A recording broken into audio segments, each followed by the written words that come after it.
Pada kesempatan yang berbahagia ini, kita akan mengikuti bersama seri diskursus filsafat yang hendak mengangkat tema tentang pengantar filsafat dan ekosofi.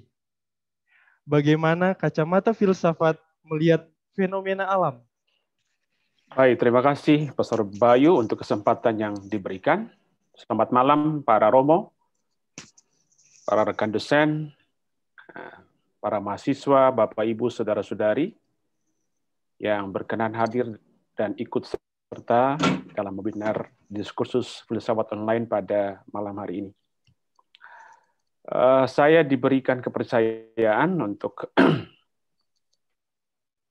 membawa materi tentang kosmologi atau filsafat alam dan juga filsafat lingkungan hidup. Sampai kemarin saya sudah mempersiapkan materi dan awalnya saya mau bicara tentang pengertian kosmologi dan ekosofi atau filsafat lingkungan hidup, dan kemudian gagasan-gagasan pokok terkait itu. Tapi kemudian kemarin sore saya memutuskan untuk mengubah skema itu, ya. Tentu dengan konsekuensi ada hal yang kemudian disisihkan akibat pilihan itu. Tapi saya berharap itu boleh menjawab apa yang diharapkan. Ya. Saya share screen saja materi yang sudah saya siapkan. Apakah sudah muncul? Sudah, Pastor. Jelas. Baik.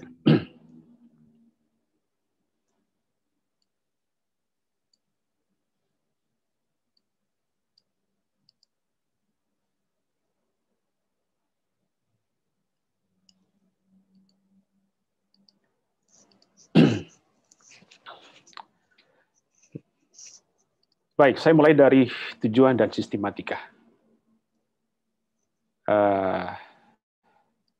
Saya merumuskan seperti ini bahwa,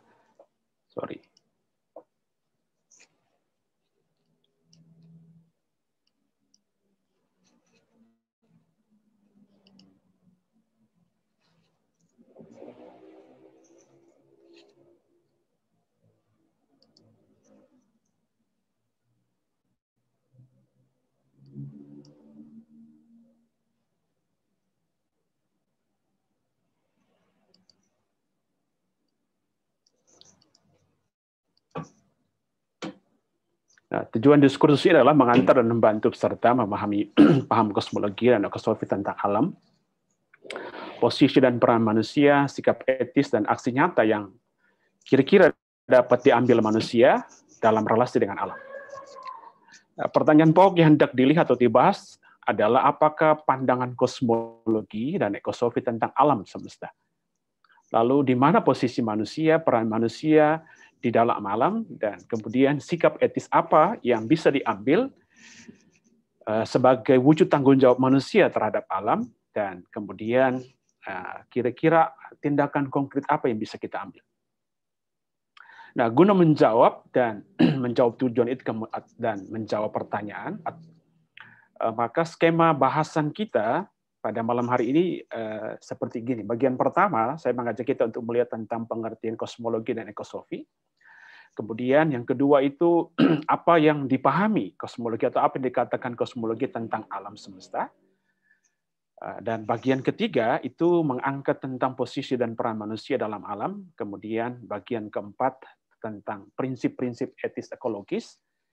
Dan bagian kelima itu tentang aksi atau tindakan ekologis apa yang bisa kita ambil.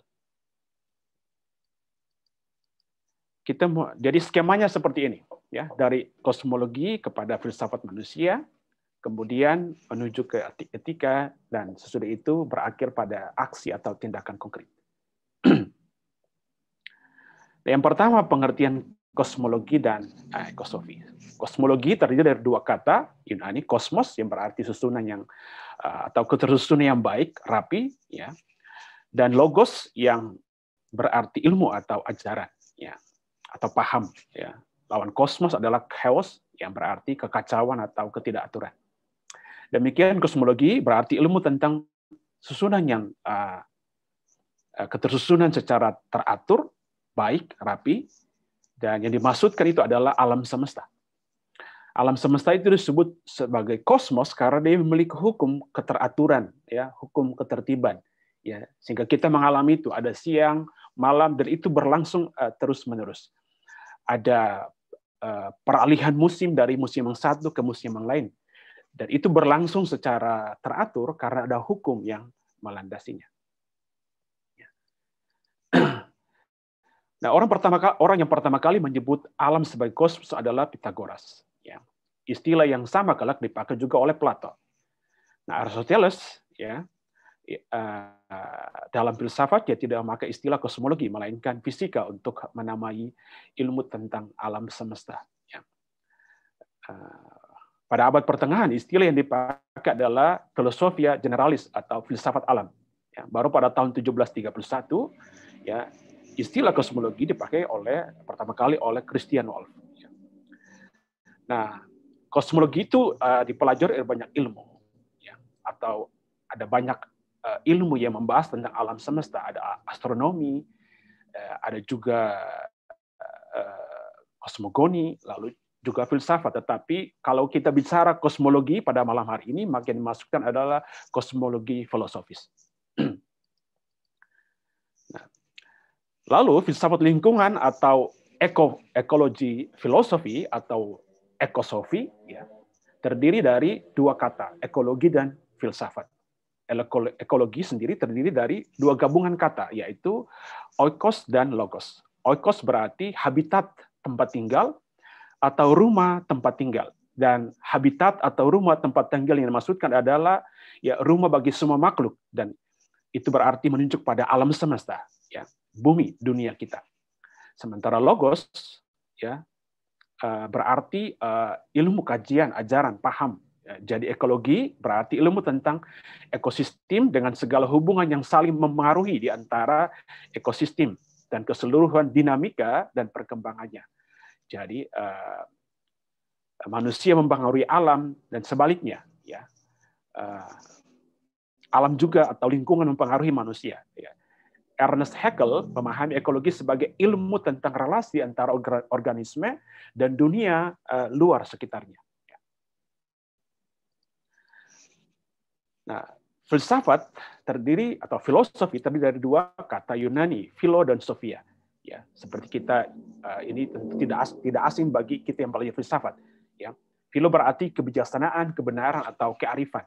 Sophia berarti cinta, sehingga filsafat berarti cinta kebijaksanaan, cinta akan kebenaran, cinta akan kearifan. Ya. Demikian, dari dua kata itu, lalu filsafat lingkungan hidup atau ekosofi dipahami sebagai kearifan memahami alam semesta sebagai rumah tempat tinggal bagi semua makhluk, bagi semua pengada. Serentak, kearifan dalam mengatur, ya, agar rumah ini layak dihuni oleh semua makhluk, tidak hanya oleh manusia, tapi oleh tumbuh-tumbuhan, binatang, bahkan pengada lain. Ya.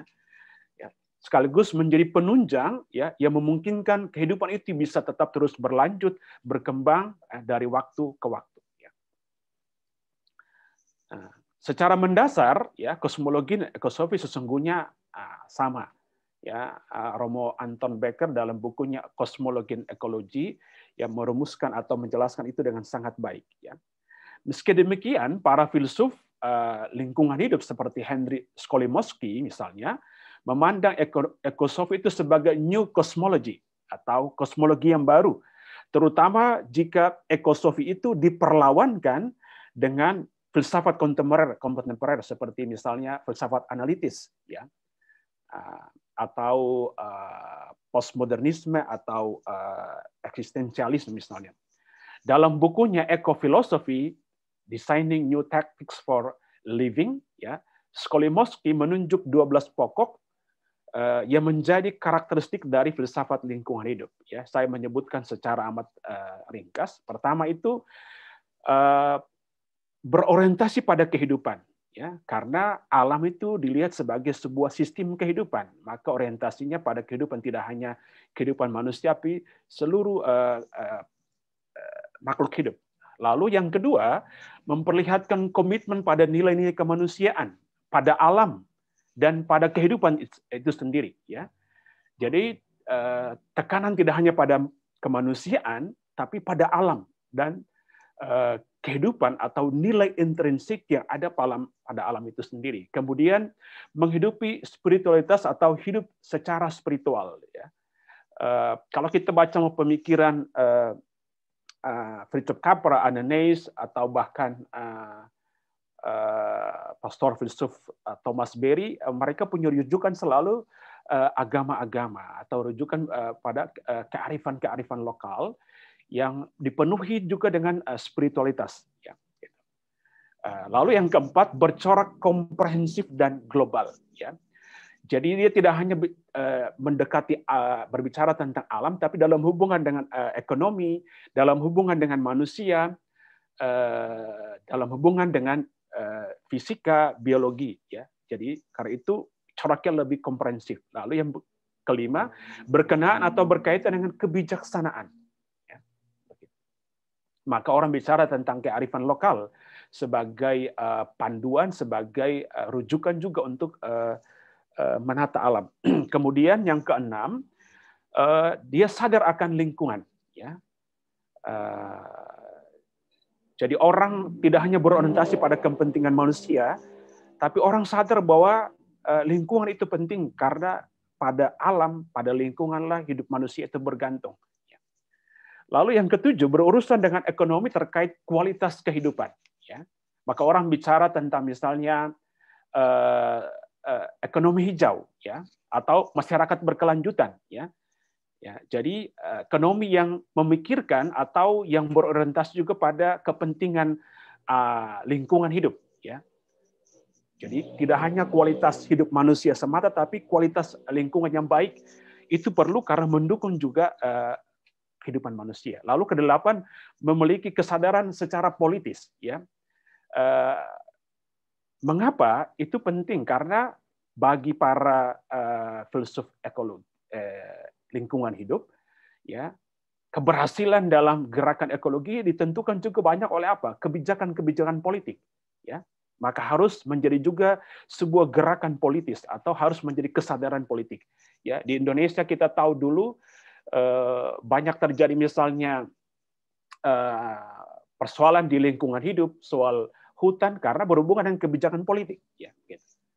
Lalu kesembilan, sangat memperhatikan kesejahteraan masyarakat. Dalam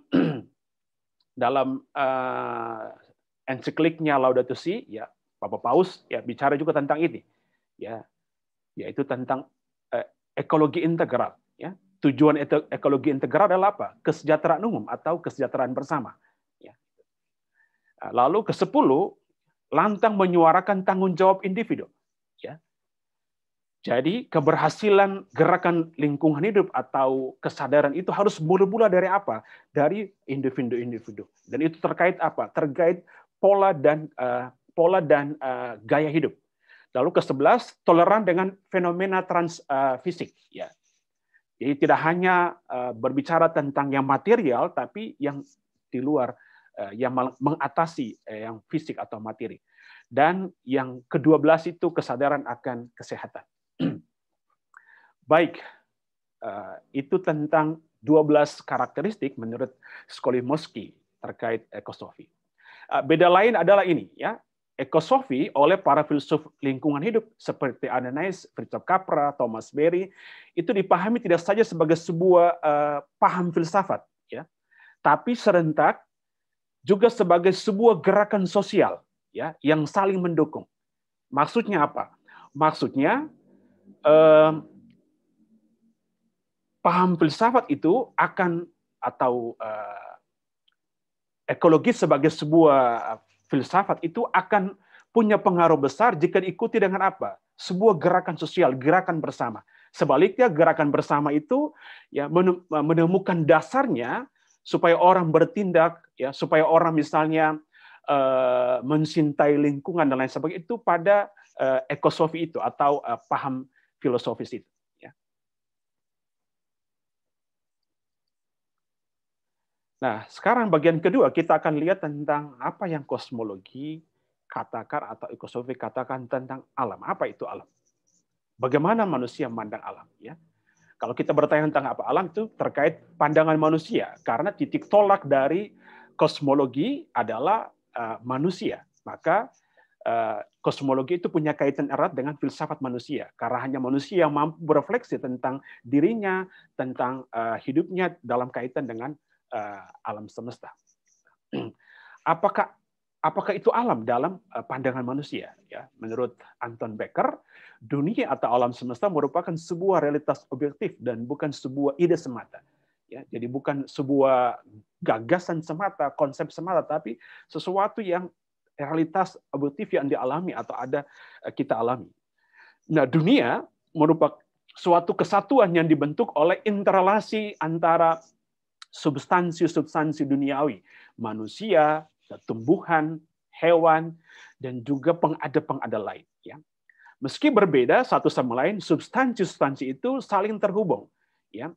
Jadi tidak terasing, tapi selalu dalam kaitan, interkoneksi, interrelasi satu sama lain, dan ya saling tergantung. Ya. Dan membentuk satu kesatuan yang kita sebut dengan alam semesta. Dunia itu manusiawi karena apa? Karena dibentuk oleh cara pandang manusia yang adalah bagian integral, ya, bagian esensial dari alam semesta. Nah, dalam kerangka dunia sebagai hasil bentukan cara pandang manusia, ya, maka ada dua paradigma yang berkembang selama ini tentang dunia atau alam semesta. Bagian ini saya rujuk teristimewa pada pandangan Fritjof Capra yang diurai dengan baik oleh Pak Sonny Keraf. Pertama, paradigma yang memandang manusia alam sebagai mesin. Ya. Paradigma ini muncul pada abad 16 dan 17 dan amat dipengaruhi oleh filsafat René Descartes. Kita tahu ada gium dari Descartes adalah cogito ergo sum. Ya, I think therefore I am. Saya berpikir maka saya ada. Dan gagasan ini ya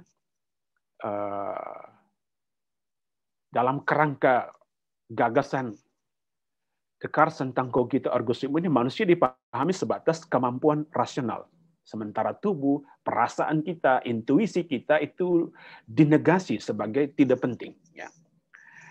Dampaknya pengetahuan yang benar adalah pengetahuan rasional. Ya. Pengalaman panca indera yang lain, tubuh, ya, perasaan itu dipandai tidak sebagai sebuah pengetahuan. Karena tidak ada kandungan rasional. Nah, pengagungan atas kemampuan rasio manusia itu ya mempengaruhi cara pandang kita manusia atas alam. Alam tidak memiliki kemampuan rasional. Ya. Olehnya alam dipandang tidak bernilai pada dirinya. Alam dipahami lebih sebagai sebuah mesin, sebuah alat, sebuah materi.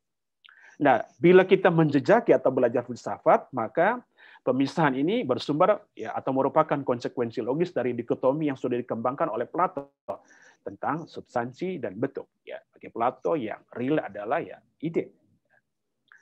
Aristoteles kalau kemudian menyatukan ya atau mendamaikan pemisahan ini, namun pemahaman pada abad 16 dan 17 kemudian memisahkan lagi. Dan hal ini teristimewa dipicu oleh revolusi ilmu pengetahuan atau sains. Ya. Revolusi itu dimulai oleh Nikolaus Kopernikus yang menggantikan pandangan geosentris ya dari Ptolemeus dan gereja dengan pandangan heliosentrisme.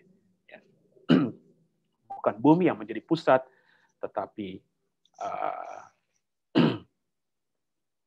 matahari yang menjadi pusat. Nah, bersama dengan itu muncul Francis Bacon dengan metode induksinya. Ya, metode ini mengubah secara total tujuan ilmu pengetahuan atau sains.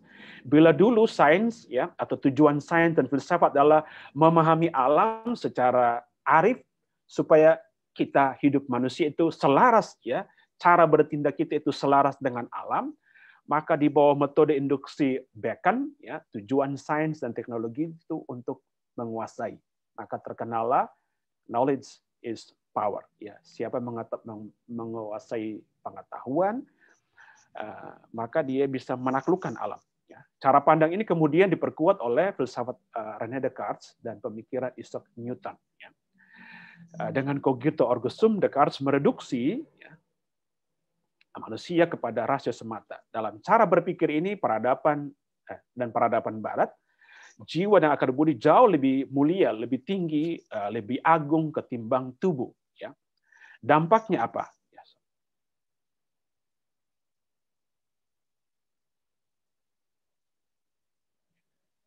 Dampaknya,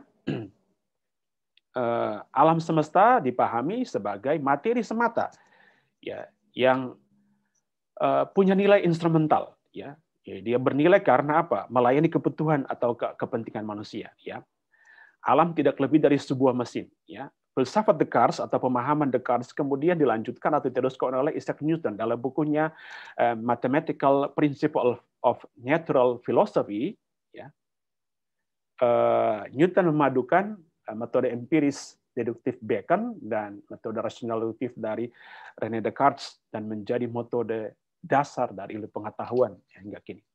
Dalam mekanika Newton, semua gejala alam itu direduksi pada gerak partikel. Ya.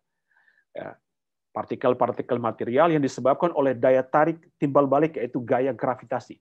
Artinya alam bekerja ibarat sebuah mesin yang dioperasikan oleh apa? Hukum sebab akibat. Ya. Kalau kita tahu sebabnya, maka kita kemungkinan tahu akibatnya. Nah, apa dampak dari paradigma ini? Ya, paradigma yang memahami alam sebagai sebuah mesin. Ya. Dampak pertama ini, di satu sisi kemampuan rasionalitas dan sains telah memampukan kemajuan iptek, ya, karena alam didekati sebagai materi dan karena itu bisa diselidiki dan karena itu muncul banyak penemuan-penemuan baru, ya, di bidang ilmu pengetahuan dan teknologi. Tetapi di sisi lain, bersamaan dengan kemajuan, ya, iptek itu, ya, memunculkan juga sikap agresif dan eksploitatif terhadap alam tanpa belas kasihan, tanpa rasa hormat. Karena alam dipahami, didekati semata-mata sebagai sebuah materi, ya, sebuah benda, bukan sesuatu yang punya nilai spiritual, agung, baik, luhur, ya. Gitu. Singkatnya, paradigma ini berdampak pada krisis ekologis. Ya. Krisis ekologis selalu mendorong manusia untuk membaharui lagi cara pandang dan pendekatannya juga relasi dia dengan alam. Maka kelak lahirlah paradigma kedua. Paradigma kedua ini pun sebetulnya bukan baru karena dia merupakan, bilanglah, penemuan kembali dari paradigma yang muncul lebih awal sebelum paradigma kedua itu. Nah, ada beberapa gagasan pokok yang menjadi kekhasan paradigma ini. Pertama, paradigma kedua yang memandang alam sebagai sebuah sistem kehidupan itu melihat alam sebagai kesatuan yang organis dan menyeluruh. Jadi alam tidak lihat seperti mesin yang terpisah-pisah, ya, tetapi sebagai satu kesatuan yang utuh, yang total, yang menyeluruh. Nah, paradigma ini bermula dari teori kuantum atau mekanika kuantum atau fisika kuantum yang melibatkan beberapa fisikawan besar seperti Max Planck, Albert Einstein, Niels Bohr, Erwin Schrödinger, Wolfgang Pauli, Werner Heisenberg, dan Paul Dirac. Fisika baru ini memunculkan pemahaman baru akan waktu, materi, objek, dan hubungan sebab akibat. Nah, berbeda dengan fisika klasik dari Isaac Newton, ya, yang memahami ruang dan waktu sebagai mutlak dan tetap, ya, tidak berubah. Ya. Fisika baru memahami ruang dan waktu bersifat relatif. Karena apa? Karena ruang dan waktu itu saling mempengaruhi. Ya. Jadi dia berdiri bukan sesuatu yang teralienasi, tetapi yang selalu adalah dalam hubungan kaitan dengan yang lain dan saling mempengaruhi. Heisenberg menyebutnya prinsip ketidakpastian. Maksudnya, kalau kita memakai istilah-istilah seperti partikel, gelombang, kecepatan untuk menjelaskan fenomena atom, kita mendapati bahwa ada rangkaian konsep yang saling terkait. Ya. hubungan di antara aspek-aspek itu satu sama lain, itulah yang disebut dengan prinsip ketidakpastian, bahwa berarti tidak mutlak seperti yang dipahami oleh fisika lama. Ya. Di titik ini lalu Niels Bohr memperkenalkan gagasan tentang relasi saling melengkapi di antara partikel, atom-atom, ya, dan lain-lain. Menurutnya, gambaran tentang partikel dan gelombang tidak lain adalah gambaran yang saling melengkapi tentang realitas yang sama. Ya. Jadi realitas itu, bagian-bagian di dalam realitas yang sama itu saling mempengaruhi, ya, saling terhubung, dan karena itu saling mempengaruhi, tidak berdiri sebagai realitas yang terpisah atau terasing satu sama lain. Nah, cara pandang ini menegaskan bahwa kita tidak pernah dapat memilah alam semesta menjadi bagian-bagian kecil yang otonom, seperti kita memilah-milah misalnya mesin-mesin, ya, sebuah mesin menjadi bagian-bagian otonom. Totalitas alam adalah jaringan yang saling terkait dan mempengaruhi satu sama lain. Manusia ya terhubung dengan udara, air, tanah, hewan, tumbuhan, dan kita saling mempengaruhi. Ya. Dalam bahasa Kapra, dalam interaksi kita dengan lingkungan kita ada keterkaitan terus-menerus dan pengaruh timbal balik antara dunia luar dan dunia batin kita. Pola-pola yang kita tangkap di sekitar kita sesungguhnya didasarkan secara fundamental pada pola-pola yang ada di dalam diri kita. Ya. Jadi fisik kita dipengaruhi oleh situasi dalam batin kita. Jadi tidak berdiri sendiri, sebagaimana dipahami oleh misalnya oleh Descartes yang memisahkan antara tubuh, rasio dan tubuh. Kedua, yaitu relasi dinamis. Gagasan lain dari fisika modern adalah kesadaran bahwa relasi kosmik itu bersifat dinamis, tidak statis. Kesadaran ini membawa perubahan dalam cara pandang terhadap alam. Alam kini dipahami sebagai sebuah jaringan kosmis yang bergerak terus dan hidup. Ya. Itu berarti realitas tidak selalu sama. Ya. Wajah saudara saya Heri Meti hari ini ya berbeda dengan wajah dia kemarin, dan tentu berbeda dengan yang akan datang. Ya, gitu. Karena apa? Karena selalu dalam interkoneksi. Dan interkoneksi itu mempengaruhi kita untuk selalu ada dalam dinamika. Nah, paham ini sudah pernah dicetuskan oleh Herakleitos. Menurutnya segala sesuatu terus mengalir dan berubah, dan tidak ada yang tetap selain perubahan itu sendiri. Pantrei kai udan menei.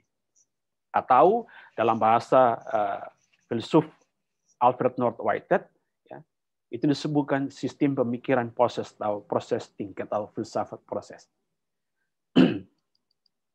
Nah, ketiga, ya, paradigma ini ya bersifat sistemik, organistik, holistik, dan ekologis.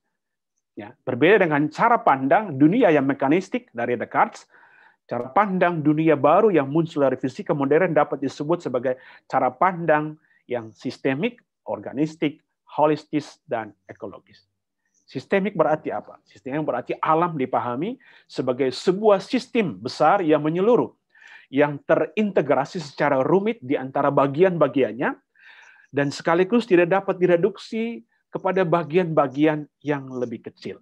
Ya, gitu. Jadi alam itu tidak hanya manusia, alam tidak hanya itu misalnya tumbuhan, alam itu adalah keseluruhan itu, ya, yang terintegrasi dalam hubungan yang ruwet, ya, yang rumit, ya, dan menyeluruh. Yang menjadi pusat adalah organisme yang hidup, yang dipandang sebagai sebuah sistem kehidupan. Nah, lalu yang kedua, corak atau bersifat organistik. Berbeda dengan mesin yang selalu dirancang dan dibentuk secara permanen, organisme selalu tumbuh dan berkembang dalam proses menjadi. Jadi selalu dalam proses becoming. Dalam proses itu terjadi perubahan, mutasi, dan penyempurnaan. Ya. Yang menentukan adalah apa? Relasi dalam proses interaksi timbal balik yang dinamis. Ya. Jadi kita dipengaruhi oleh udara sekitar kita, atau air, ya, atau juga tumbuhan, binatang yang hidup di sekitar kita. Dan itu terus mempengaruhi proses kehidupan kita. Lalu yang ketiga, bercorak holistis. Selain bersifat sistemik dan organistik, alam juga bercorak holistis. Dasarnya karena alam semesta merupakan suatu kesatuan yang menyeluruh, yang terintegrasi dan terhubung satu sama lain. Dan yang terakhir bersifat ekologis, artinya alam dipandang sebagai sebuah satu kesatuan yang menyeluruh, yang terkait satu sama lain di antara bagian-bagian dan seluruh isinya. Alam dipandang sebagai sesuatu yang bersifat suci, spiritual, bernilai ya, pada dirinya. Nah, setelah kita melihat apa yang dipahami oleh kosmologi ya, tentang alam, lalu sekarang kita melihat posisi bagian kedua itu di mana posisi manusia di dalam alam itu. Ya. Khususnya dalam paradigma sistemik, ya, paradigma yang memandang alam sebagai sebuah sistem kehidupan. Nah, jawabannya adalah bahwa manusia adalah bagian tidak terpisahkan dari alam. Manusia adalah bagian integral dalam alam, ya, dari alam. Dalam bahasa Aranais dan Capra, manusia bukan saja makhluk individual dan sosial, tetapi juga makhluk ekologis. Ya, karena kita terhubung erat dengan tidak hanya dengan keluarga kita, ya, lingkungan dengan masyarakat, tapi terhubung secara erat dengan lingkungan kita, sekitar kita. Atau dalam bahasa Thomas Berry, manusia adalah turunan dari bumi. Ya. Kita itu datang, lahir dari bumi, dipelihara, dibentuk, diberi makan oleh bumi. Berarti kita terhubung erat dengan alam, dengan bumi. Nah, sebagai makhluk ekologis, ya, eksistensi dan makna hidup kita manusia tidak bisa dilepaskan dari eksistensi alam. Karena hampir semua atau seluruh keberadaan manusia dari sisi biologis, ekonomis, kebudayaan, religius, itu terhubung dan dibentuk oleh alam. Ya. Kita menyebut dewa, ya, dewa tertentu karena apa? Dipengaruhi oleh alam. Ya. Orang yang dekat dengan misalnya alam pertanian pasti mengenal misalnya dewa padi. Karena apa? Alam membentuk mereka. Orang yang tinggal di pinggir pantai mungkin misalnya mengenal misalnya dewa ikan atau apapun. Ya, karena apa? Alam membentuk. Ya. Ya. Kita mendapatkan makanan dari alam. Berarti kita kehidupan kita, eksistensi kita itu ya terhubung dan dibentuk oleh alam. Nah, kalau kita adalah bagian integral dari alam, ya, atau kita tidak bisa dipisahkan dari alam, atau kita turunan dari bumi atau alam, apakah itu berarti kita manusia itu sama saja dengan hewan, dengan bokek, kakarlak atau apapun, dan tumbuhan atau makhluk lain? Ya. Tidak, ya, meski memiliki hak hidup dan berkembang yang sama dengan makhluk lain, tapi manusia dalam pandangan para filsuf ya ekologi atau kosmologi ya tetap memiliki keunikan. Ya. Keunikan itu menurut Nies misalnya, selain ada pada fisik kita yang berbeda dengan binatang misalnya, terletak teristimewa pada kesadaran atau rasionalitas kita dan kehendak bebas kita. Hanya manusia yang bisa berpikir dan berefleksi ya tentang pengalamannya, tentang relasinya dengan sesama dan dengan alam. Ya. Binatang lain, tumbuhan tidak bisa melakukan, atau makhluk hidup lain tidak bisa melakukan itu. Ya. Hanya manusia yang memiliki rasionalitas dan kehendak bebas. Nah, pertanyaannya, apakah dengan keunikan itu manusia memiliki hak untuk menguasai dan menaklukkan alam? Ya. Tidak. Keunikan itu bagi para pemikir filsuf alam itu bukan dasar untuk mengasuhi atau memaklukkan atau bahkan mengeksploitasi alam. Ya. Keunikan itu justru sebagai dasar premis bagi manusia untuk menjaga dan memelihara atau menunjukkan identitasnya sebagai seorang stewardship. Karena hanya manusia yang bisa melakukan itu. Kita tidak bisa membiarkan itu kepada alam atau binatang, tumbuhan untuk melakukan itu. Nah, dengan kata lain, justru karena keunikan itulah manusia memiliki tanggung jawab lebih sebagai penjaga dan pemelihara alam atau stewardship. Nah, demi mewujudkan tanggung jawab itu, maka diperlukan prinsip-prinsip etis, ekologis, guna mengarahkan sikap, perilaku, perilaku manusia dalam hubungan dengan sesama, dalam hubungan dengan alam. Pertanyaannya, manakah prinsip-prinsip etis ekologis itu? Maka kita masuk pada bagian keempat dari uraian kita, yaitu tentang prinsip-prinsip etis ekologis. Ini saya ambil dari pemikiran tokoh yang saya bahas dalam disertasi saya, yaitu Adenais. Walaupun dia tidak secara tegas bicara tentang itu, tapi dalam uraian dia bisa melihat itu. Yang pertama adalah prinsip non-antropocentrisme. Dengan prinsip ini mau dikatakan bahwa yang menjadi pusat bukan manusia, melainkan ekosfer, sistem kehidupan pada alam. Ya, manusia hanyalah salah satu bagian, elemen, substansi dari alam atau ekosfer itu. Demikian dibutuhkan adalah sikap perawat dan memelihara serta hidup selaras dengan alam. Ya. Lalu yang kedua adalah kesetaraan ekosfer. Prinsip ini mau menyatakan bahwa semua makhluk hidup memiliki hak hidup, ya, dan berkembang yang setara. Ya. Jadi meskipun kita berbeda dengan misalnya anjing yang bisa dijadikan RW, ya, atau babi yang bisa dijadikan babi guling, ya, tetapi mereka punya hak hidup dan berkembang yang setara dengan kita. Maka diskriminasi yang bermuara atau berujung pada eksploitasi dan kerusakan sepatutnya ditolak, apalagi memakai alam tanpa belas kasihan dan sikap hormat, itu sewajarnya ditolak. Lalu yang ketiga, realisasi diri. Prinsip ini mengatakan bahwa semua makhluk memiliki kewajiban merealisasikan dirinya. Dalam konteks manusia, realisasi itu dijalankan dengan mengaktualkan potensinya. Karena melalui realisasi diri, manusia mengembangkan dirinya. Ya. Oleh karena itu, sikap yang perlu dikembangkan adalah diri ekologis, yaitu kemampuan kita untuk berempati, ya, dengan seluruh makhluk, ya, menjadikan penderitaan alam sebagai penderitaan kita, melihat kegembiraan, sukacita, keindahan alam sebagai bagian dari sukacita, kegembiraan atau keindahan dalam hidup kita. Dan yang keempat adalah non-violence. Prinsip ini terkait dengan konsep filsafat kesatuan dan keseluruhan. Inspirasinya berasal dari pemikiran Mahatma Gandhi. Non-violence tidak saja berarti menghargai hak hidup dan berkembang dari makhluk lain, melainkan juga memberi ruang, peluang, ya, bagi semua pengada untuk merealisasikan dirinya. Maka misalnya Gandhi itu diceritakan bahwa di ashram dia itu kalau ada ular masuk, kalau jengking masuk itu tidak diusir, apalagi dibunuh, tapi dibiarkan. Ya.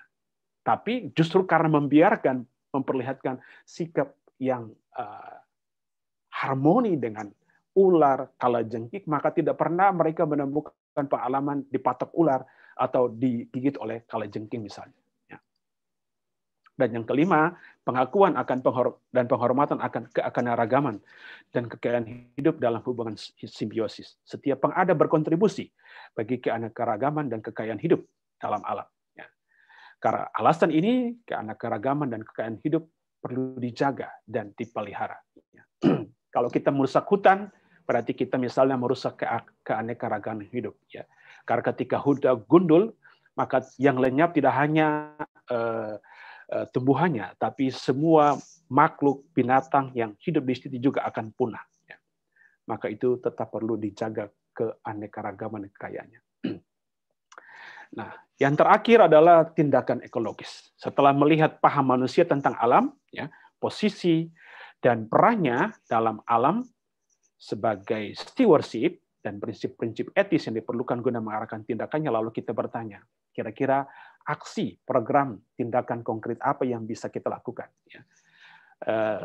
Menurut saya ada 3, dan ini saya merujuk pada apa yang ditulis Paus Fransiskus dalam Laudato Si, tapi juga apa yang ditulis dikembangkan oleh Nes. Pertama itu kita perlu mengubah paradigma. Khususnya mengubah paradigma dari antropocentrisme negatif kepada yang non-antropocentrisme atau dalam rumusan Paus Fransiskus kita perlu beralih dari paradigma antropocentrisme dan cara pandang alam, memandang alam sebagai mesin, kepada sebuah paradigma tentang ekologi integral, ya, ekologi yang tidak hanya memperhitungkan kepentingan manusia, tetapi yang memperhitungkan alam secara keseluruhan. Ya, mengejar tidak hanya keuntungan ekonomi dan kemajuan, pertumbuhan, tapi juga yang memperhitungkan kelestarian, keberlangsungan dan kehidupan secara berkelanjutan. Dan yang kedua itu tidak cukup hanya mengubah paradigma, shifting paradigm, tapi yang diperlukan juga adalah kita perlu menjadikan kesadaran bersama. Jadi harus jadikan sebuah gerakan bersama, atau dalam bahasa Paus Fransiskus itu yang kita sebut dengan dialog. Jadi kalau kita hanya menjadikan itu sebuah upaya kita pribadi, kita akan frustrasi dan mungkin akan gagal. Kita perlu itu menjadikan gerakan bersama yang mampu berdialog dengan bidang ekonomi, politik, pada level internasional, pada level nasional, lokal. Itu diperlukan. Lalu yang ketiga, kita perlu mengubah pola dan gaya hidup kita, dari pola dan gaya hidup konsumtif, boros, kepada pola dan gaya hidup yang sederhana, ekologis, dan lebih berorientasi makna hidup, bukan sekadar gaya-gayaan atau hidup di luaran atau di permukaan. Atau dalam bahasa, menurut saya, dalam bahasa Paus Fransiskus itu pertobatan dan pendidikan ekologis. Konkretnya apa?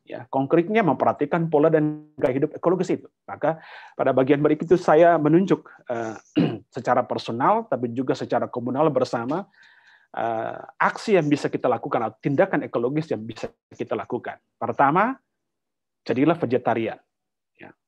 Orang-orang yang awalnya para aktivis lingkungan hidup itu kemudian beralih. Al Gore misalnya, dia seorang aktivis pejuang global warming, kemudian beralih menjadi vegetarian. Nash juga seperti itu. Dan itu tidak hanya berkontribusi bagi kelestarian alam, tapi juga berguna bagi kesehatan. Tadi saya nonton video seorang anak yang sekarang menjadi guru yoga termuda, namanya Tabai, Amerika, yang praktekkan gaya hidup ini dan membantu ibunya lewat yoga itu, hidup selaras dengan diri dan manusia dan alam, lalu membantu penyembuhan ibunya dari kanker. Lalu yang berikut juga mempraktekkan gaya hidup sederhana dan hemat. Jadi sifat boros, sikap konsumtif, hanya menyenangkan kedagingan kita itu perlu diubah, ditinggalkan. Lalu memperbanyak jalan kaki misalnya, dan kurangi penggunaan kendaraan bermotor karena itu cukup banyak menyumbang bagi emisi. Lalu hemat dalam memakai listrik, hindari pemakaian plastik secara berlebihan. Lalu mempraktekkan misalnya pertanian organik. Karena itu lebih sehat misalnya, dan tentu lebih berkontribusi bagi kelestarian alam. Lalu yang terakhir secara komunal, yang bisa dipraktekkan adalah green use, green design, green disposal, dan green manufacture. Maksudnya green use misalnya meminimalkan penggunaan listrik, kemudian itu jika di kantor atau di industri. Lalu green design misalnya merancang bangunan di bidang misalnya arsitektur yang bercorak ekologis, yang memanfaatkan energi alam. Lalu green disposal misalnya sistem daur ulang, itu tentu kita juga belajar dari alam. Lalu green manufacture, mengganti sarana-sarana publik yang mungkin selama ini lebih kurang ramah lingkungan dengan sarana-prasarana publik yang bisa lebih ramah atau lebih hijau atau lebih ekologis. Nah, itu yang bisa saya sampaikan, dan sebagai kesimpulan saya mengatakan beberapa hal ini. Pertama, dunia atau alam semesta merupakan sebuah fakta objektif. Dunia merupakan sebuah kesatuan yang terdiri dari substansi-substansi atau entitas-entitas manusia adalah salah satunya. Manusia adalah bagian integral dari alam semesta. Manusia adalah makhluk yang unik karena berkesadaran dan berkehendak bebas. Keunikan adalah sarana bagi manusia untuk menjaga dan memelihara alam atau melindungi alam. Tanggung jawab itu diwujudkan misalnya melalui prinsip-prinsip etis yang sudah kita lihat bersama. Dan sebagai langkah konkret adalah kita belajar untuk mengubah paradigma kita tentang alam, bertindak bersama, dan menjadikan gaya hidup sederhana dan ekologis sebagai pola dan gaya hidup kita. Demikian paparan yang bisa saya sampaikan dan saya kembalikan kepada Pastor Bayu. Terima kasih. Salam ekologis.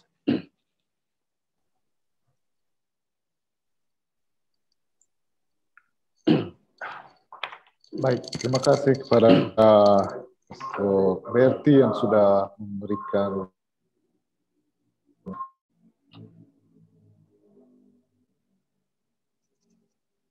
kami yang mana gagasan yang menarik menjadi juga sebuah membaharui cara kita berada dalam alam, karena alam menjadi bagian yang dekat dengan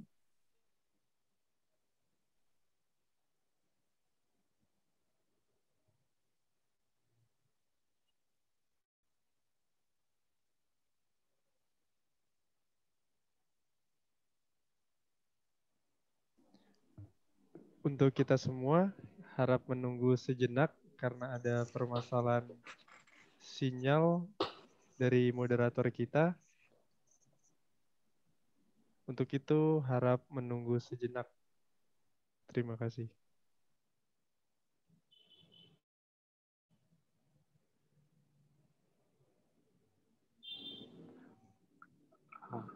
Mungkin sambil menunggu moderator, apakah saya bisa menanggapi beberapa pertanyaan yang sudah muncul di chat room? Ya.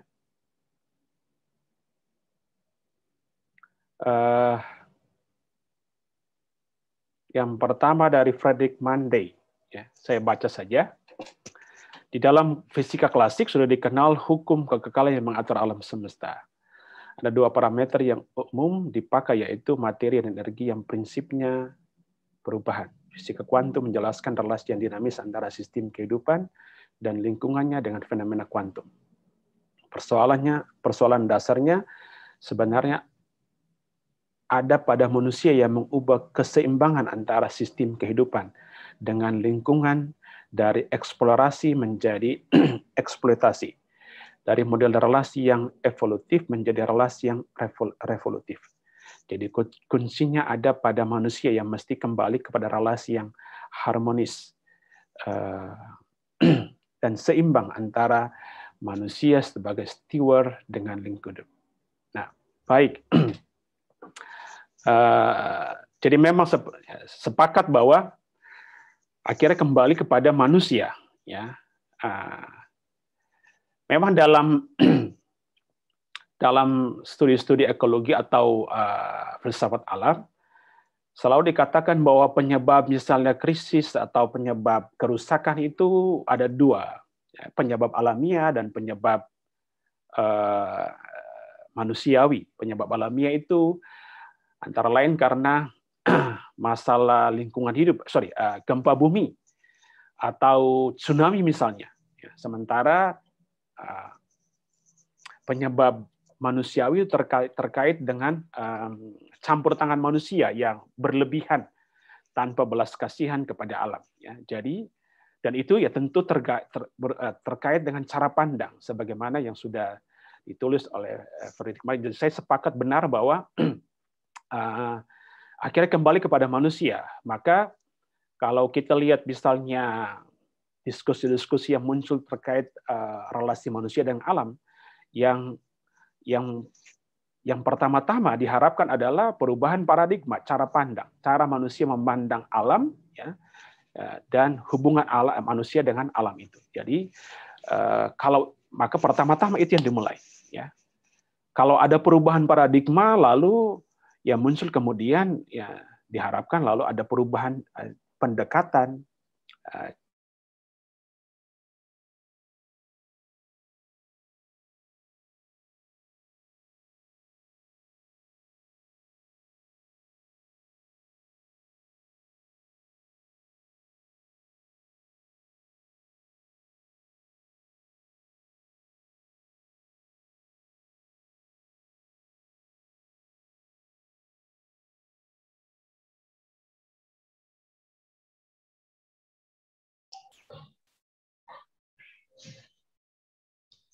Selamat malam, Pastor. Pastor Berti. Apakah Pastor bisa menjangkau suara saya?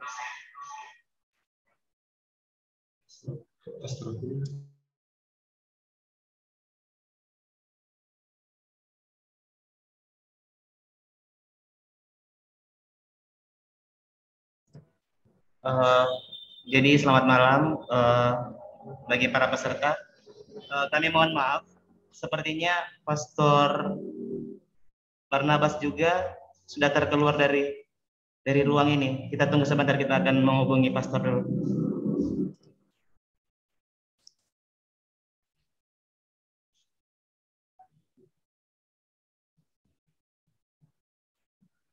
Sudah keluar oleh Pastor.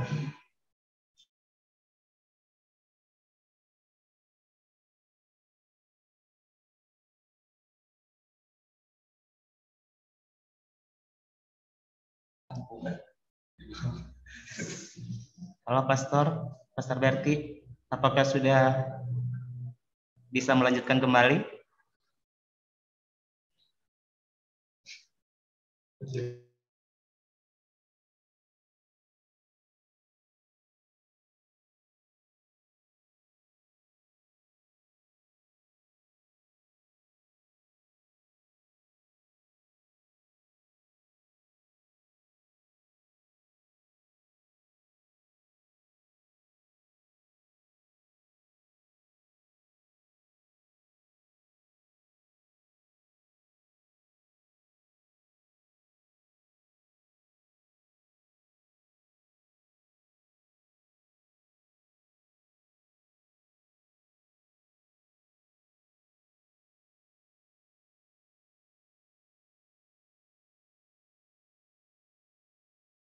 Dan berkembang. Jadi hak hidup itu tidak hanya semata-mata hak eksklusif dari manusia, tapi juga dimiliki oleh yang lain. Ya, begitu.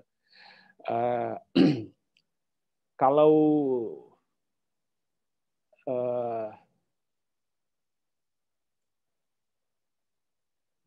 dalam filsafat Spinoza misalnya, ya kita manusia dan pengada lain adalah emanansi atau dia adalah diturunkan dari alam atau deus sive naturae, konsep itu.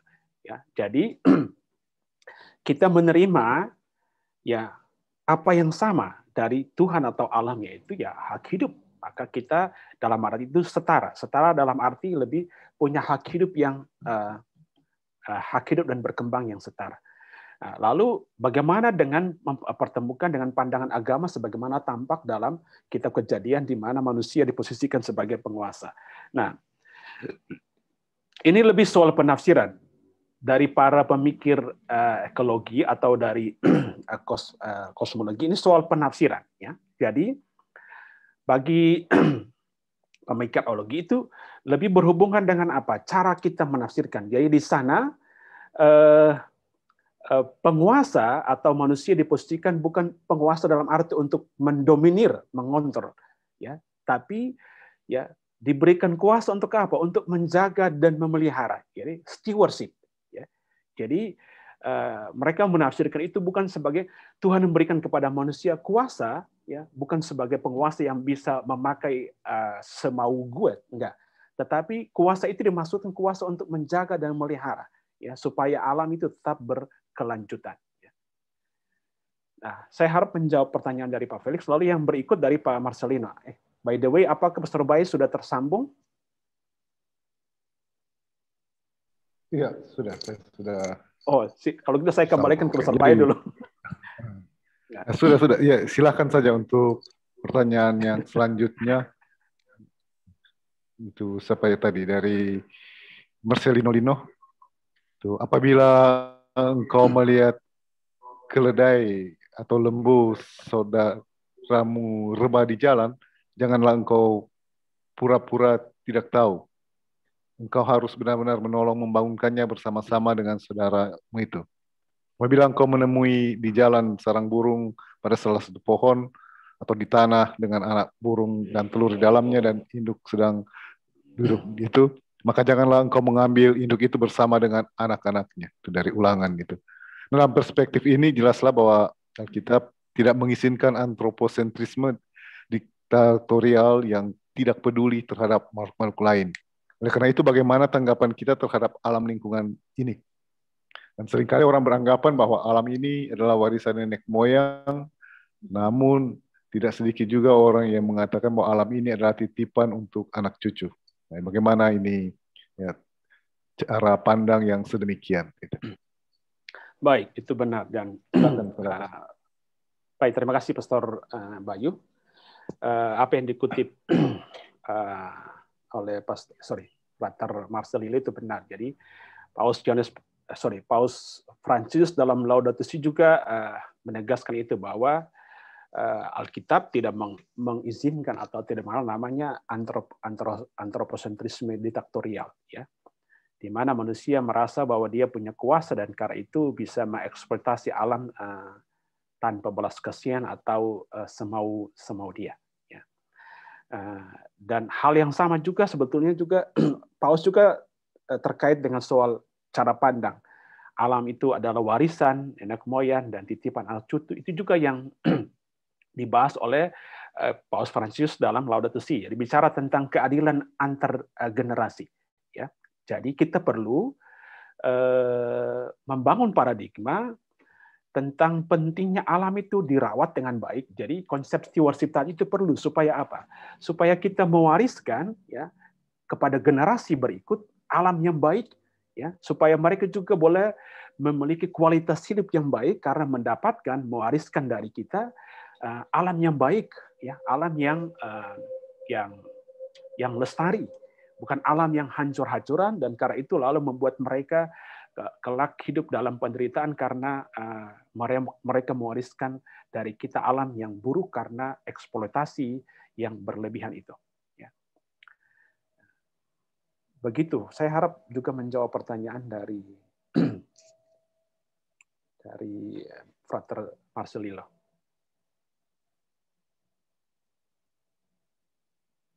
Terima kasih kepada Pastor yang sudah memberikan tanggapan. Kita lanjut dulu dengan pertanyaan yang berikut dari Ibu Since Desi Rumetor dengan memberikan sebuah komentar dan juga mohon tanggapan. Bahwa ada satu pertanyaan bahwa ada satu hari di mana manusia sibuk menjaga alam, itu pada hari lingkungan hidup itu. Kemudian sisa harinya lain, itu 364 hari lainnya, sibuk merusak alam. Dan menurut Ibu Desi Rumetor bahwa yang paling sulit adalah mengubah ini kebiasaan manusia yang cenderung merusak. Mungkin perlu upaya yang lebih konkret. Nah, di sini mohon tanggapan dari materi tentang kecenderungan manusia yang dikatakan lebih condong merusak daripada memelihara di sepanjang tahun. Nah, seperti mungkin bisa memberikan tanggapan. Baik, terima kasih Pastor Bayu. Ibu Desi, terima kasih untuk pertanyaan yang menarik, yang bagus ini. Memang tidak mudah ya mengubah sebuah pola hidup, sebuah kebiasaan. Ya, itu. Mudah mengatakan tapi tidak mudah untuk diwujudkan dalam praksis. Ya, gitu. Saya ambil contoh saja, saya itu dulu selesai pulang dari studi saya bernasar untuk semacam membuat janji untuk menjadi seorang vegetarian. Ya, tapi tetap ada bolong-bolong juga, ya begitu. Jadi ternyata mengubah sebuah pola, paradigma atau sebuah kebiasaan itu tidak sangat gampang. Nah, dari mana harus dimulai? Saya pikir pertama-tama memang harus mulai dari apa? Bagi saya, untuk saya rasanya yang utama itu perubahan paradigma, cara pandang. Ya. Itu yang utama. Jadi kita harus mengubah pandangan bahwa yang utama itu bukan kita manusia, ya, tetapi alam. Ya, yang menjadi pusat itu bukan kita, tetapi alam. Ya, kita juga mengubah cara pandang bahwa alam itu bukan materi semata, ya, yang bisa seenaknya kita pakai tanpa ada rasa kagum, rasa hormat. Ya, alam itu sesuatu yang bernilai pada dirinya, sesuatu yang agung, sesuatu yang luhur, sesuatu yang suci. Maka perlu juga didekati dengan sikap spiritual itu, kekaguman, rasa cinta. Ya, kalau itu juga mengubah kesadaran, kalau itu kita bisa mulai, lalu akan berdampak pada apa? Cara kita bertindak, cara kita berrelasi dengan alam. Ya, misalnya kalau sudah ada perubahan itu, lalu misalnya untuk membuang sampah saja kita enggan, karena kita tahu bahwa apa? Itu akan misalnya mengotori atau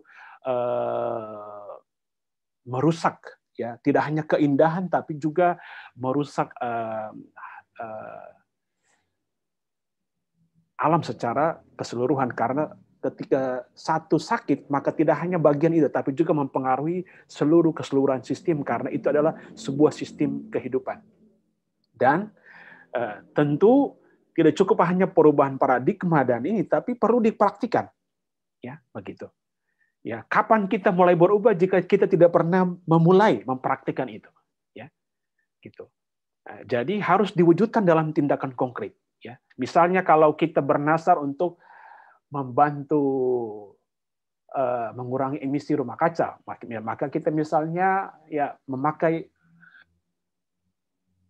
listrik secukupnya, maka itu harus ya, kita pakai saat perlu, selebihnya ya, perlu dimatikan, ya, gitu.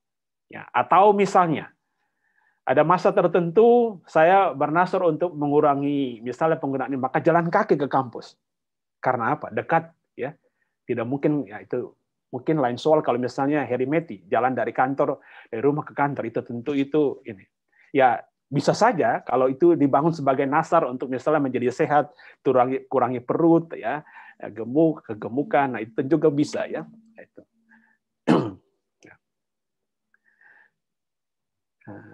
Jadi harus perubahan paradigma disusul dengan ya sebuah perubahan pola dan gaya hidup yang sungguh-sungguh dipraktikkan, tidak sekedar sebuah wacana, ya, tapi yang sungguh-sungguh mau dipraktikkan dalam keseharian hidup. Ya. Dan ini lagi-lagi butuh komitmen besar, karena tidak selalu segampang mengatakan dan semudah juga itu diwujudkan dalam tindakan konkret. Begitu Ibu Desi, saya harap bisa menjawab pertanyaan Ibu Desi. Tanggapan saya. Baik, terima kasih kepada sobat yang sudah menanggapi komentar dan pertanyaan dari Ibu Desi. Dan harap menjadi juga ya, perhatian juga untuk kita semua dalam menanggapi relasi kita dengan alam. Supaya kita memang sepanjang hidup bisa menjaga alam itu dan ya, hidup bersama dengan alam. Nah, berikut ada pertanyaan lain lagi dari Herimeti, pemuda Katolik, alumnus STF, dengan ya, pertanyaan dan komentar itu konsep ekologi sebenarnya sudah dihidupi oleh leluhur kita di beberapa daerah suku, bahkan masih bertahan sampai sekarang sebagai bentuk kearifan lokal. Misalnya konsep masyarakat suku Boti di Timor yang memandang alam sebagai ibu yang merawat dan memberi kehidupan. Manusia akan selamat dan sejahtera jika merawat dan melestarikan alam.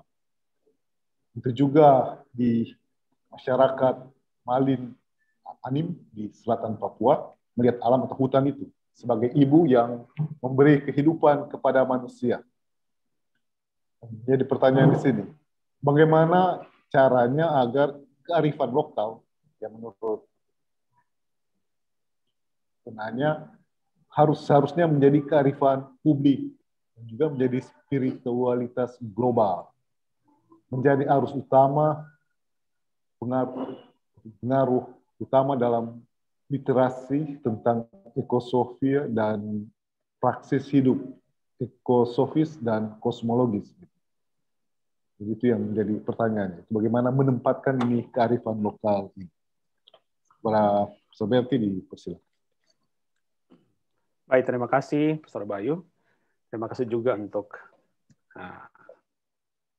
Saudara Heri Meti untuk pertanyaan yang bagus sekali terkait kearifan lokal. Saya pikir caranya adalah dengan mempelajari dan menghidupi itu kembali dan menjadikan itu sebagai rujukan landasan dalam membangun pentingnya kesadaran akan kesatuan manusia dengan alam. Ya. Dan itu yang kebanyakan dilakukan oleh aktivis dan juga oleh para filsuf lingkungan. Saya menyebut beberapa contoh, misalnya Al Gore dalam bukunya Earth in the Balance, itu dia tidak hanya merujuk pada pemikir Barat ya, atau agama-agama yang bicara tentang alam, tapi teristimewa dia juga merujuk pada kearifan lokal yang hidup dalam masyarakat Indian ya yang ada di Amerika. Ya. Dia memberi contoh misalnya, saya lupa nama suku itu, tapi suku itu misalnya tidak mengenal namanya menjual tanah. Jadi dalam cara berpikir mereka tidak ada namanya konsep menjual belikan tanah. Sehingga ketika misalnya mereka ditawari, ya, apakah mereka menjual tanah, itu untuk mereka sesuatu yang asing. Karena dalam kearifan mereka, cara pandang mereka, ya tanah alami itu adalah ibu. Jadi bagaimana saya memperjualbelikan ya tanah yang adalah ibu bagi kehidupan saya. Ya. Jadi menurut dia itu harusnya dijadikan sebagai rujukan ya dalam upaya menjaga dan memelihara alam. Ya. Hal yang sama juga misalnya dilakukan oleh pemikir lain seperti Ananias atau Fritjof Capra atau Thomas Berry. Ya. Tiga orang ini yang membangun pemikiran kosmologis dan ekosofi mereka dengan berguru pada apa? Kearifan lokal yang ada di timur, ya, teristimewa yang ada di Cina, India, ya, Konfusianisme, Taoisme, ya, itu. Jadi kalau itu mau dijadikan sebagai cara pandang, ya, yang bisa melawan bilanglah grand naratif, ya, yang selama ini dikembangkan, ya, oleh pemikiran Barat dan menguasai cara berpikir tidak hanya Eropa tapi juga kita, maka harus ya kearifan lokal itu perlu ditumbuh kembangkan, ya, dan dijadikan rujukan landasan ya untuk merawat alam, membangun hubungan kita dengan alam. Saya pikir dunia masyarakat Indonesia itu punya budaya-budaya dipenuhi dengan kearifan lokal, ya. Ya, beberapa waktu lalu misalnya saya menonton sebuah video ya yang mengangkat misalnya bicara tentang arsitektur. Tapi rujukannya apa? Ya, satu suku di Flores, ya. Bagaimana mereka membangun rumah berdasarkan kearifan lokal, ya, tapi juga berhubungan dengan apa? Berhubungan dengan alam, ya. Misalnya, ya bahan-bahan diambil dari lingkungan sekitar, tapi untuk misalnya mengambil kayu itu harus ada upacara, ya. Dan tradisi ini sebetulnya misalnya ada dalam tradisi Jepang, ya. Gitu. Jepang mengenal misalnya istilah atau tradisi kuya do inochi, ya, begitu. Misalnya untuk mengambil hidup dari lele misalnya, ya. Kalau kita makan berarti kita mengambil hidup dia. Maka harus ada upacara untuk apa? Ya, upacara untuk seperti penyesalan karena hidupnya sudah diambil. Ya. Tradisi seperti ini saya pikir ada dalam banyak budaya-budaya lokal. Kearifan seperti ini yang perlu diangkat, ya, dan dihidupi kembali ya sebagai landasan rujukan dalam membangun cara pandang kita tentang alam, tapi juga hubungan kita dengan alam. Ya. Ada satu suku di Sorong, ya, itu misalnya mereka itu menolak untuk misalnya mengeksploitasi alam sekitar mereka, karena itu pemikiran bahwa itu adalah ibu bagi mereka, maka itu tetap terus dipelihara dengan kearifan lokal. Ya. Saya pikir misalnya Raja Ampat itu juga misalnya dikagumi, disukai karena apa? Ya, alamnya dipelihara dengan kearifan lokal. Dan itu mengatakan bahwa apa? Kearifan lokal itu bisa dijadikan rujukan bagus untuk apa? Memelihara. Ya. Persoalannya, apakah pemerintah daerah atau masyarakat lokal itu kemudian mempelajari kembali, lalu menjadikan itu sebagai landasan, ya. Sudah menjadi jelas, tapi dihidupkan kembali supaya menjadi sesuatu yang dihidupi turun-temurun, ya, dari generasi ke generasi, sehingga alam sekitar kita itu bisa tetap terjaga, tidak dikalahkan oleh kapitalisme global. Ya, gitu. Saya harap menjawab pertanyaan Pro Herimeti. Saya kembalikan kepada Profesor Bayu kalau ada. Baik, terima kasih kepada Profesor Berti yang sudah memberikan tanggapan atas pertanyaan yang berkaitan dengan ini, menempatkan kearifan lokal dalam menyikapi aksi manusia atau aksi kita terhadap lingkungan kita dengan beberapa referensi yang sudah ditunjukkan yang ternyata tidak hanya ada di sekitar kita tapi juga di mana-mana hal ini juga nampak. Baik, dan berikut ada pertanyaan lain lagi yang muncul dari Veronica WS. Tahu dari mana. Dan menjadi pertanyaannya adalah bagaimana posisi kita dalam melihat realitas masyarakat desa yang hidupnya subsisten dan berusaha hidup dengan mengeksploitasi sumber dayanya sendiri, alam dan tenaga. Contohnya itu penambang minyak tradisional yang ilegal, yang menambang di tanah sendiri, bukan milik negara atau korporat.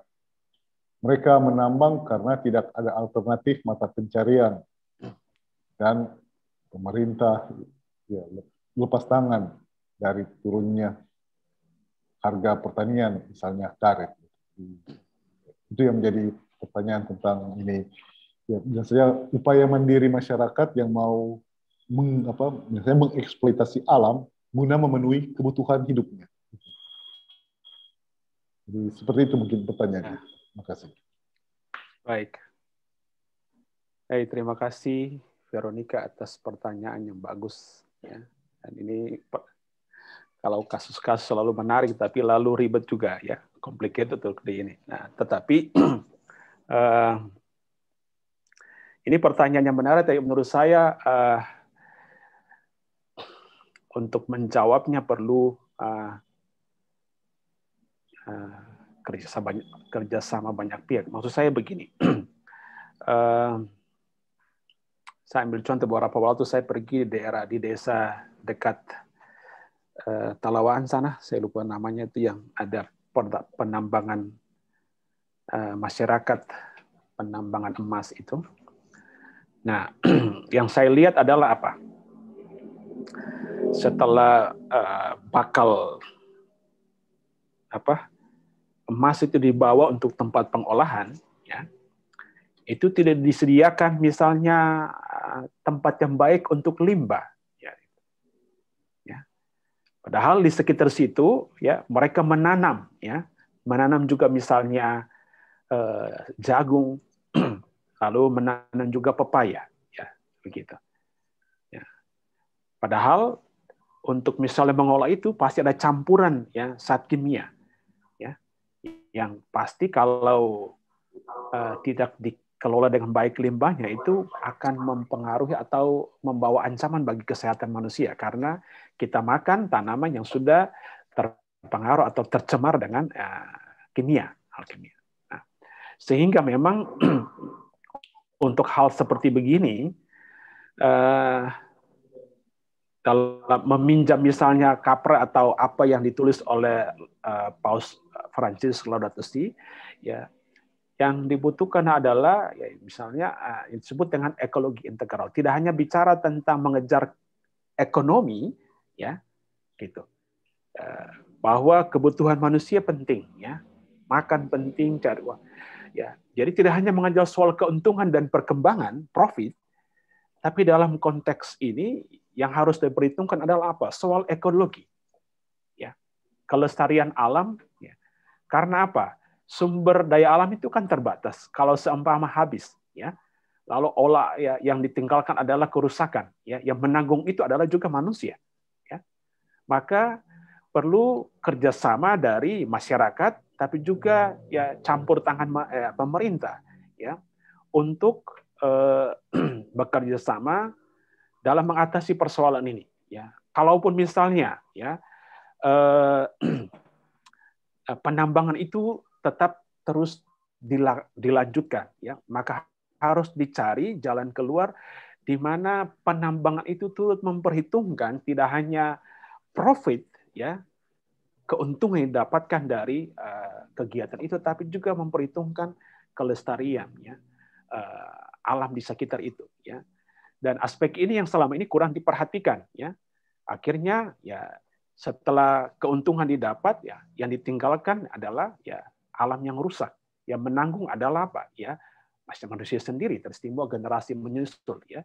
Dan itu sesuatu yang disebut dengan dosa karena kita mewariskan apa yang bukan alam yang baik kepada generasi mendatang, tapi peristiwa alam yang rusak. Dan dalam arti itu lalu tidak cukup hanya satu pihak, misalnya masyarakat sekitar, tapi perlu bersama dengan pemerintah. Perlu bahkan juga misalnya melibatkan LSM yang memang punya kepedulian terhadap masalah lingkungan hidup untuk apa? Untuk menyuarakan itu supaya menjadi perhatian bersama, supaya menjadi gerakan bersama, ya, oleh pemerintah dengan masyarakat sekitar, ya, ya. Sehingga persoalan yang dihadapi oleh penduduk masyarakat atau masyarakat penduduk desa tersebut bisa terselesaikan, ekonomi tetap jalan, tapi juga tidak mengabaikan dimensi yang lain, aspek lain yang penting juga bagi kelangsungan hidup manusia dan alam secara keseluruhan adalah ya kelestarian alam, ya, merawat alam, ya, begitu. Kira-kira itu yang saya bisa tanggapi menjawab pertanyaan dari Ibu atau Saudari Veronica. Saya kembalikan kepada Saudara. Terima kasih kepada Saudara yang sudah memberikan tanggapannya terhadap ini yang boleh dikatakan menjadi ya, dilema bagi banyak orang sehubungan dengan ya, kebutuhan hidup dan juga tanggung jawab menjaga alam.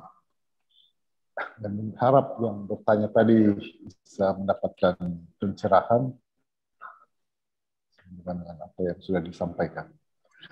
Nah, ini masih juga ada pertanyaan yang muncul dari Roli Mardova yang mau bertanya juga komentar. Sangat menarik ketika dikatakan kelebihan manusia yang memiliki akal disebut dengan keunikan dan bukan makhluk ciptaan yang mulia.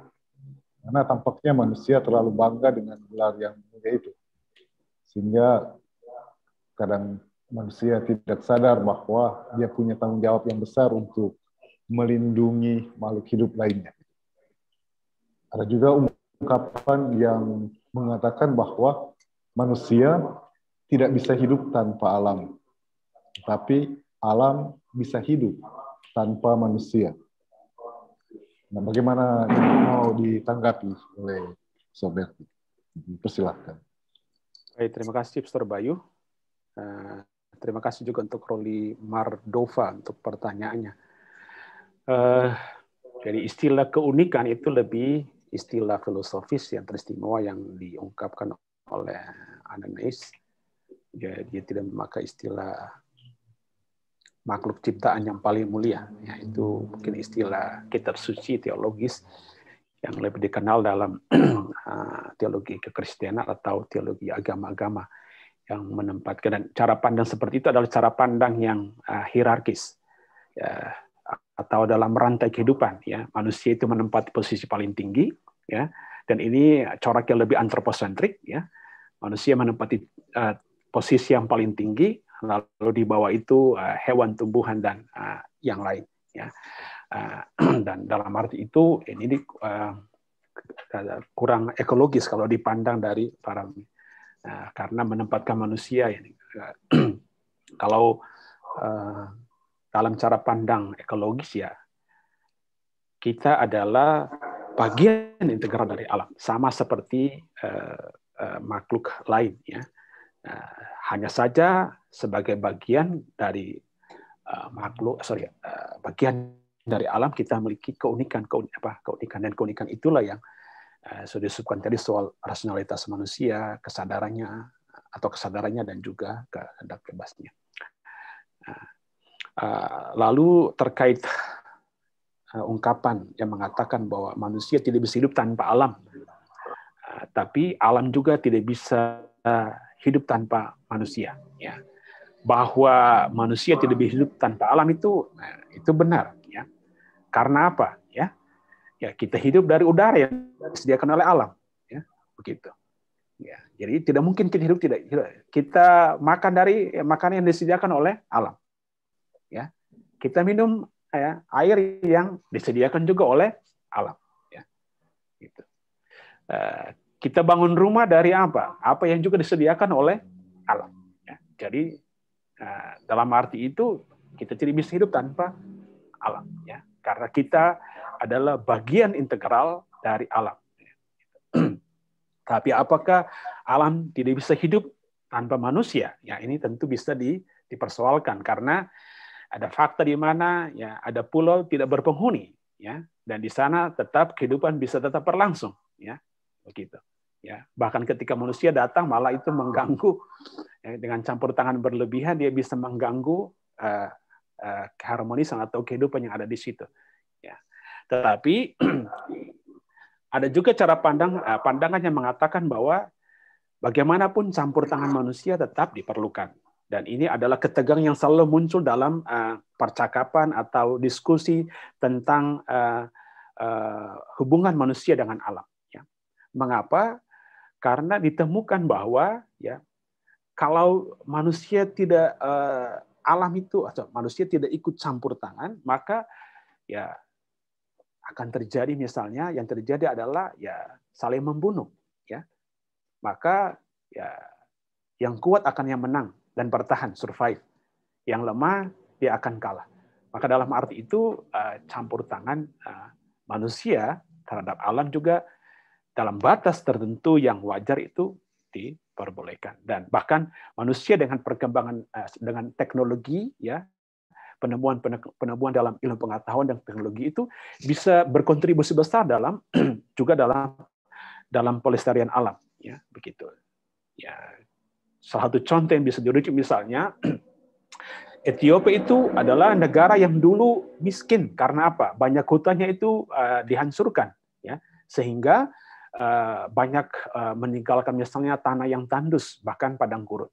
Tapi berkat bantuan teknologi dari Israel, kemudian mereka bertransformasi, ya, tempat-tempat yang lahan-lahan yang dulu kering, gersang, kemudian dengan teknologi diubah menjadi lahan pertanian, ya, sehingga ya mereka sekarang menjadi salah satu negara dengan swasembada pangan yang baik, ya. Dalam arti itu, ya, alam membutuhkan juga, ya, kehadiran manusia karena manusia dengan keunikannya tadi, ya, rasionalitas, dan itu bisa berbuat sesuatu, ya, pada alam. Dan tentu ini kembali kepada manusia, ya, mau menghadirkan diri sebagai yang berkontribusi baik bagi alam atau yang menjadi perusak, ya, mau menunjukkan diri sebagai seorang stewardship atau yang sebaliknya, destroyer bagi alam. Begitu, saya harap menjawab pertanyaan atau harapan dari Roli Mardova. Saya kembalikan kepada Pastor Bayu. Baik, terima kasih atas tanggapan yang sudah diberikan. Yang memang juga menjadi hal yang cukup rumit dalam bersikap dari kita manusia menanggapi ini kehadiran manusia di dalam alam, karena memang sebuah kehadiran yang tidak dapat tidak. Dan ini menjadi bahan refleksi yang penting bagi kita. Dan selanjutnya masih ada satu pertanyaan lagi dari Yohanes Kabimu. Sama dia memberikan tanggapan, sebagai bentuk tanggung jawab terhadap kelestarian alam, banyak terobosan baru, terutama dalam tren atau gaya hidup. Orang berusaha hidup dengan barang yang sedikit, tetapi bisa menunjang atau membantu kehidupan dalam aktivitas sehari-hari. Salah satu gaya hidup yang sekarang sedang marak di kalangan kaum muda, kiranya bisa memberi kontribusi bagi usaha untuk menjadikan alam tanpa menguras banyak sumber daya alam. Hal ini misalnya menunjuk pada yang kita kenal dengan gaya hidup minimalis. Dan pertanyaan atau mohon tanggapan mengenai adanya gaya hidup tersebut sebagai bentuk protes terhadap konsumerisme, sekaligus sebagai usaha menjaga relasi kita dengan alam sebagai sumber daya bagi kelangsungan hidup manusia. Dia meminta tanggapan tentang ini, sebuah kritik lewat gaya hidup minimalis. Pada Mas Berti dipersilakan untuk tanggapan. Baik, terima kasih kepada Father Yohanes Kabimu untuk tanggapannya. Istilah gaya hidup minimalis, ya, kata minimalis mungkin rasanya tidak pas untuk itu. Ya, karena minimalis berarti ya apa ya? Menurut saya sih itu tidak pas diletakkan pada istilah gaya hidup minimalis, berarti tidak full, tidak sepenuhnya, ya. Tapi mungkin yang pas ya sebagai lawan dari gaya hidup konsumerisme atau pola hidup konsumerisme adalah gaya hidup yang sederhana, ya. Gaya hidup yang yang mungkin ekologis mungkin, ya. Bila itu diperlawankan dengan konsumeris, karena istilah minimalis menurut saya rasanya kurang tepat dipadankan dengan itu, ya. Memang harus diakui bahwa di beberapa ada kesadaran baru, ya, dalam diri banyak anak muda, ya, yang mungkin sudah muak dengan pola gaya hidup yang modern, yang atau bahkan postmodern yang ya bercorak konsumeristik, lalu berusaha untuk apa? Untuk mengembangkan sebuah gaya hidup sebagai bentuk protes atas itu adalah gaya hidup yang lebih dekat dengan alam, ya. Hidup secukupnya, ya, memakai apa yang ada secukupnya tanpa berlebihan. Dan saya pikir gerakan seperti ini atau fenomen seperti ini adalah hal yang baik dan menarik yang tetap perlu terus dikembangkan dan dihidupi, karena itu berkontribusi banyak tidak hanya bagi kehidupan manusia tapi juga kelangsungan dan keberlanjutan alam secara keseluruhan, ya. Saya suka nonton itu National Geographic, dan selalu ada selalu acara misalnya tentang anak-anak muda di Eropa atau di Amerika yang misalnya memilih untuk tinggal di pedalaman atau di hutan dan menjalani hidup yang sederhana, ya, hidup dari apa yang disediakan alam, ya. Pola dan gaya hidup seperti itu dijalani atau dilakoni karena mereka itu muak dengan gaya hidup konsumeristik, ya, itu. Dan cukup banyak anak muda yang menggemari itu, ya. Mereka merasa lebih menemukan kedamaian, makna hidup ketika mereka mendekatkan diri dengan alam, ya, gitu. Tidak terikat dengan misalnya kemewahan atau pola hidup yang boros dan foya-foya dan sebagainya. Mereka merasa bahwa hidup itu lebih bermakna, menemukan ketenangan, kedamaian ketika mereka menjalani pola dan gaya hidup yang dekat dengan alam, ya, dengan apa yang disediakan alam, ya. Dan saya pikir ini sesuatu yang baik. Sehingga kalau saya harap itu tidak sekedar dari suatu gerakan atau pola dan gaya hidup yang di luar sana, tapi ya harap juga menjadi satu gaya hidup dari kita. Ya. Jadi Father John ya harap itu tidak sekedar sesuatu yang diamati dari luar atau kita mengamati dari luar, tapi diharapkan juga menjadi sebuah gerakan gaya hidup kita. Ya. Apalagi kita sebagai pemimpin dan calon pemimpin. Ya. Kalau itu kita praktekkan dan kita jadikan gaya hidup, mungkin itu juga akan menular dan menjadi sebuah gerakan yang bisa diikuti oleh tidak hanya anak muda, tapi ya, umat secara keseluruhan.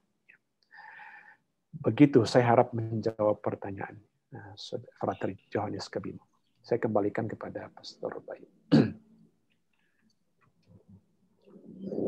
Ya, baik, terima kasih kepada Pastor Bert yang sudah memberikan tanggapan ini berkaitan dengan ya, sebuah gaya hidup yang sederhana seperti itu. Jadi juga ada yang memberi tanggapan dari Bapak Heri Meti mengatakan ya, bahwa kita perlu membangun sebuah gaya hidup sederhana, gaya hidup ekologis, filosofis, dan kosmologis.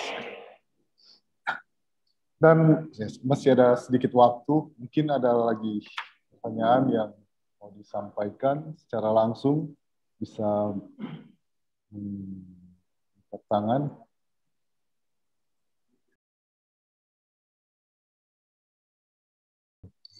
Baik, kalau sudah tidak ada tanggapan, ya mungkin saya kira untuk materi dan tanya jawab bisa diakhiri saja.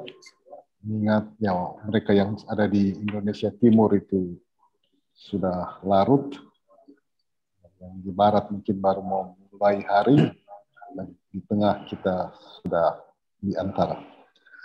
Nah, untuk itu kita akan ya, mengakhiri ya, sesi ketiga dari webinar ini dengan ya, menyampaikan limpah terima kasih kepada Pastor Berti yang sudah membawakan materinya dengan begitu baik dan ya, penuh dengan inspirasi yang bisa ya, menyemangati kita untuk lebih mencintai alam. Itu mari kita memberikan aplaus kepada Pastor Berti materi yang sudah diberikan.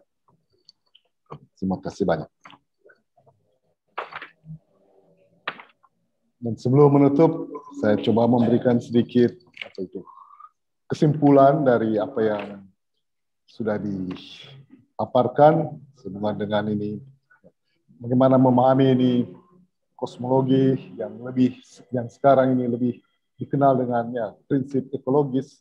Dengan pertama-tama perlu merubah paradigma atau cara berpikir kita tentang alam. Walaupun dari konteks spiritual, religius, sering katakan bahwa manusia diberi kepercayaan oleh Tuhan untuk menguasai alam, berkembang biak, beranak cucu, dan sebagainya. Semua itu bisa dimanipulasi oleh tangan-tangan manusia itu.